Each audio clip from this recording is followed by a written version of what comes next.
La palabra apenas escuchada, tanto del libro del Éxodo como del Evangelio de Mateo. Esta palabra de Dios nos presenta el privilegio de ser elegidos por Dios. La elección, como hemos escuchado, puede ser de un pueblo como de una persona. Entendiendo de esa manera el gran amor de Dios que no excluye ni desprecia a nadie. Dios simplemente ama.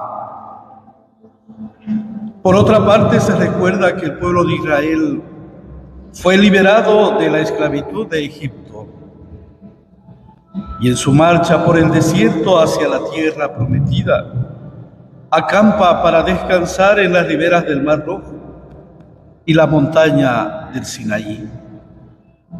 Moisés, el elegido por Dios, es llamado y él sube a la montaña, y al bajar, después de ese encuentro con Dios, él les trae el mensaje, que es: si permaneces fiel a mi alianza, yo los consideraré mi pueblo predilecto ante todos los pueblos de la tierra.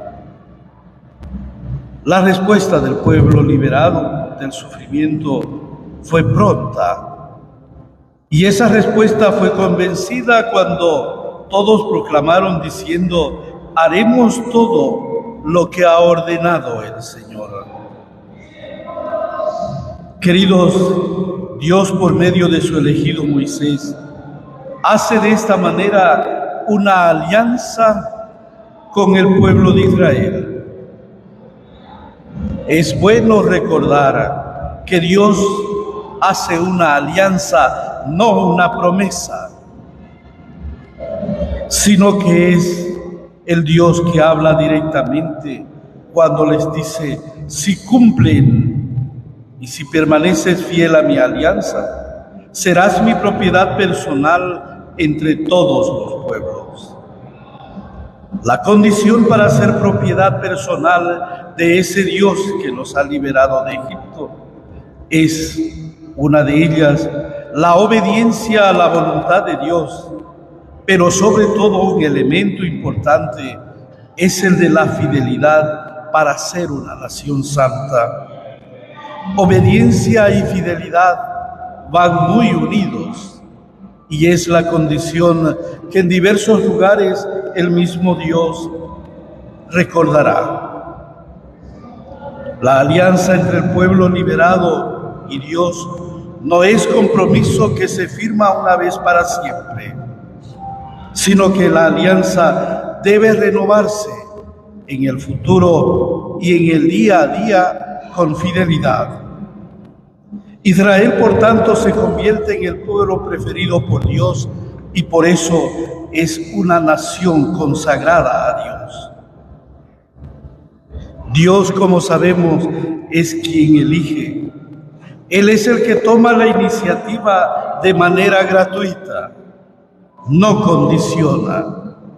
Dios se sirve también de quien Él quiere para revelar y anunciar las riquezas que Él derrama sobre los elegidos y sobre el pueblo escogido. En el Evangelio apenas escuchado, es el mismo Jesús que elige a los apóstoles para que sean testigos de su resurrección. El Evangelio nos habla del momento en que Jesús elige y constituye al grupo de los 12. Jesús los envía a predicar a sus apóstoles, y ellos eligen a sus sucesores para que continúen con aquella misión. Nosotros hemos escuchado en varias oportunidades que Jesús enseñaba en sus sinagogas y anunciaba la buena noticia del reino y sanaba a los enfermos. Y por eso sus oyentes decían: todo lo hace bien, lo hace con amor, con alegría. Así habían reconocido la predicación y el ministerio de Jesús. Por otra parte, Él sentía compasión de la gente, compasión que no es otra cosa que ponerse en el lugar del otro. Él conocía el dolor del que sufre. Jesús sabe que el anuncio de la buena nueva apenas comienza y por eso hay mucho que hacer. Es por tanto necesario que otros se comprometan con esa misión. Por eso afirma, la cosecha es abundante y los trabajadores pocos. Es la primera invitación que hace Jesús. Y en esa invitación y al elegir, Él llama a cada uno por su nombre. Como hemos escuchado, llama por su nombre a los primeros 12 y los envía a continuar su obra. Les da el poder para expulsar a los malos espíritus y el poder para sanar las enfermedades y dolencias. Y es que ante Dios no existen los anónimos. Y es que ante Dios existen y existe la criatura, no aquellos que quieren pasar desapercibidos para descargar sus frustraciones de no vivir como Dios, siendo creyentes, y no vivir como Dios pide y quiere de cada uno. Por eso, queridos hermanos, debemos recordar que el mensajero es un enviado.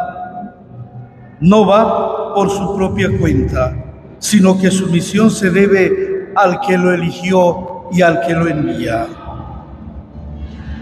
Queridos, debemos recordar que todos nosotros, que todos los bautizados, somos responsables porque estamos llamados e invitados y enviados a continuar con la obra de Jesús, que es la de proclamar la buena noticia del Evangelio a tiempo y a destiempo, como nos dice San Pablo en una de sus cartas.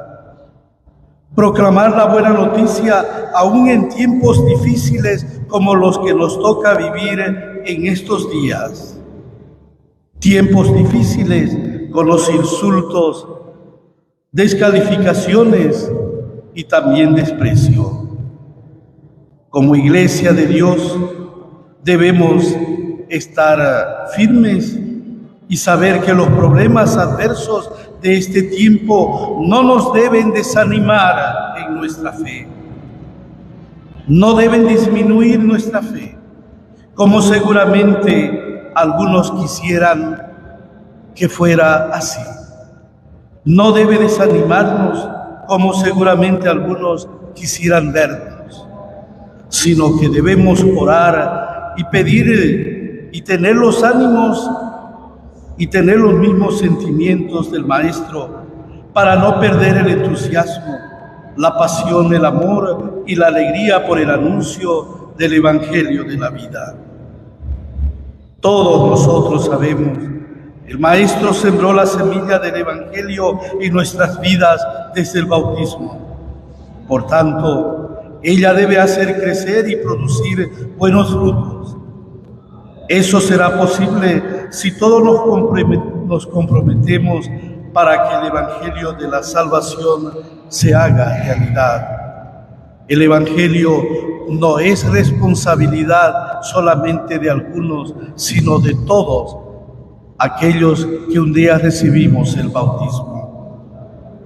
Debemos recordar también que no somos nosotros los seres humanos los que construimos el proyecto del reino de Dios, sino que el que construye es el mismo Dios. Nosotros, pecadores, y con nuestras limitaciones y miserias, somos solo instrumentos de Dios. Lo que se nos ha encomendado es proclamar con las buenas obras y las palabras la propuesta del reino de Dios, no con la esperanza solamente en el cielo, sino construir en la construcción de ese reino de Dios aquí en la tierra. Por tanto, recordemos la misión que nosotros tenemos, esa misión que debe renovarse como la alianza día a día, y no solamente en determinados momentos, sino siempre. Que ese Dios en quien creemos y en quien esperamos nos conceda de verdad el ser valientes para no desanimarnos, para no acobardarnos, sino mantenernos firmes en aquello que hemos recibido como la herencia más grande de nuestros antepasados, que es la fe en el Dios uno y trino. Así sea. En el nombre del Padre, del Hijo y del Espíritu Santo. Amén.